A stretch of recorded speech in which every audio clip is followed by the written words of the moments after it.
BJP विधायकों के संपर्क में होने वाले कमलनाथ के बयान के दावे पर बीजेपी ने पलटवार किया है। बीजेपी प्रदेश मंत्री रजनीश अग्रवाल ने कहा है कि कमलनाथ के दावों में कोई दम नहीं है। 2020 में मध्य प्रदेश में जब सत्ता परिवर्तन हुआ था तब भी कमलनाथ ने बहुत दावे किए थे, लेकिन कांग्रेस के शपथ के लिए एक विधायक और मंत्री ही अपनी पार्टी छोड़ बीजेपी का दामन थाम रहे थे। रजनीश अग्रवाल ने कहा कि कहीं ऐसा ना हो कि कमलनाथ दावे करते रह जाएं, कांग्रेस नेता और विधायक बीजेपी का दामन थाम लें। सरकार आपकी चली गई, उसके बाद भी कई पदाधिकारियों ने भी आपको छोड़ दिया। आप वो अध्यक्ष हैं, आप वो एलओपी हैं जिनके रहते हुए विधायकों ने कांग्रेस छोड़ी है, मंत्रियों ने कांग्रेस छोड़ी है, पीसीसी पदाधिकारियों ने कांग्रेस छोड़ी है। अभी भी आप डींगे मार रहे हो। ऐसा ना हो कि आप डींगे मारते रह जाएं और भारत माता में विश्वास करने वाले तमाम कांग्रेसी विधायक यहां भारतीय जनता पार्टी में आ जाएं। तो कमलनाथ ने बीजेपी पर पलटवार किया, जिसके बाद हलचल मच गई। अधिक जानकारी लेंगे। इस वक्त हमारे साथ भोपाल से संवाददाता वासु चौरे लाइव जुड़ रहे हैं। वासु, कमलनाथ के बयान के बाद से अब सियासी हलचलें बहुत तेज हो गई हैं।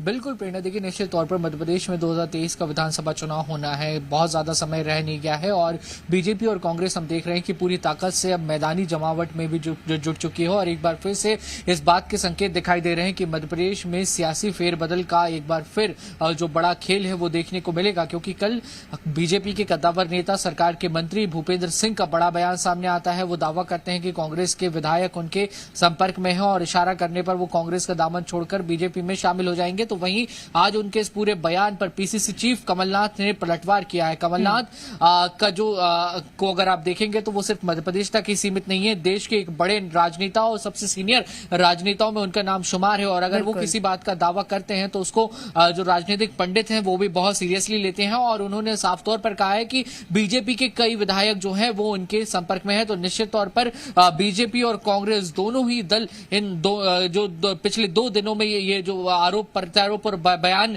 जारी हुए हैं दोनों ही पार्टी के बड़े नेताओं की ओर से, तो इसको लेकर कहीं ना कहीं अलर्ट मोड पर है और अपने अपने संगठनात्मक कसावट पर भी ज्यादा फोकस करते हुए नजर आ रहे हैं। हालांकि कमलनाथ ने जो दावा किया है बीजेपी उसे कहीं ना कहीं उसे इतना ज्यादा सीरियसली नहीं ले रही। बीजेपी का कहना है कि इसी तरीके के दावे कांग्रेस की ओर से 2020 में भी किए गए थे जब सत्ता परिवर्तन बीजेपी अपनी कार्रवाई में या अपनी बैठकों में रणनीति में सीरियसली नहीं ले रही है या सिर्फ बयानबाजी के मामले में सीरियसली नहीं ले रही है, यानी कि अंदर के खेमे में कहीं ऐसा ना हो कि रणनीति तैयार कर ली जाए कि किसी तरह से सबको बांध के रखना है।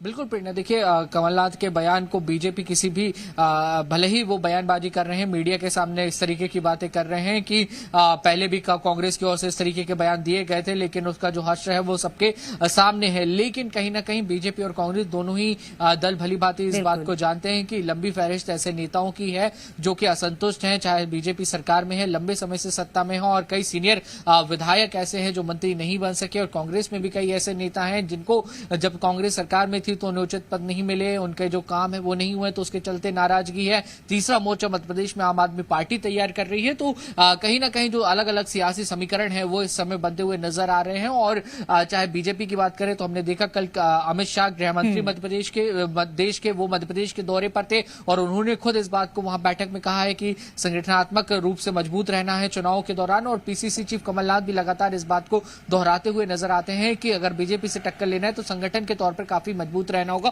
और देखिए प्रेरणा, एक बहुत बात जो है वो बहुत स्पष्ट है कि अगर चाहे बीजेपी हो या कांग्रेस हो, संगठनात्मक रूप से अगर मजबूत रहेंगे, संगठन में अगर अनुशासन रहेगा, पार्टी लाइन पर अगर नेता काम करेंगे, विधायक काम करेंगे, तो फूट की जो संभावना है वो बहुत ज्यादा कम हो जाती है। तो संगठनात्मक कसावट अब और भी ज्यादा होगी, क्योंकि चाहे कमलनाथ ने दावा कर दिया है कि बीजेपी के नेता उनके संपर्क में है और बीजेपी की ओर से भी लगातार ये दावे किए जा रहे हैं कि कांग्रेस के नेता उनके संपर्क में है। तो आने वाले समय में मध्य प्रदेश की सियासत जो है वो गरमाना और भी तय है और भाजपा और कांग्रेस अब अपने नेताओं से और ज्यादा सतत संपर्क भी बढ़ाएंगे। जी जाहिर तौर पर, और ये बयान जो है वो 2023 के लिहाज से बहुत अहम हो जाते हैं, क्योंकि पार्टी किसी भी कोताही नहीं बरतना चाहती है किसी भी कीमत पर, चाहे कांग्रेस हो चाहे बीजेपी। मंत्री भूपेंद्र सिंह ने भी इसी तरह का बयान दिया था। इसके बाद क्या लगता है रणनीतियों में बदलाव होगा, क्योंकि कांग्रेस में भी अब बैठकों का दौर बहुत तेज हो गया है।